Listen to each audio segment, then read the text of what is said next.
Jos sä saisit selliin jonkun yhden jutun, niin mikä se olisi? Kylpäämme. Mä rakastan kylppämistä.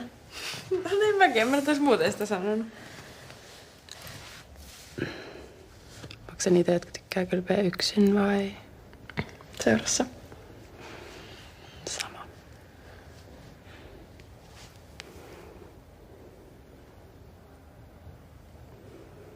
Onko tää ok?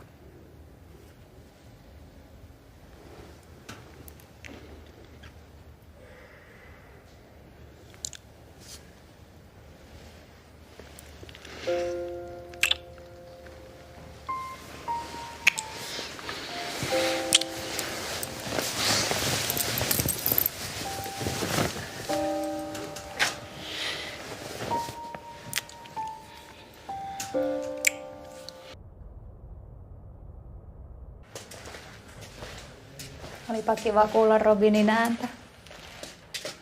Nyt mulla on kahta kauheampi ikävä. Sä et ole tainnut kuulla Violasta mitään. Ei se halua olla mukaan missään tekemisissä. Enkä mä voi sitä pakottaa. Sä teit yhden virheen. Tuskin Viola on valmis heittää teidän avioliittoa romukoppaan. Mulla on vaan niin ikävä iloa. Mäkin kaipaan toivoa joka päivä.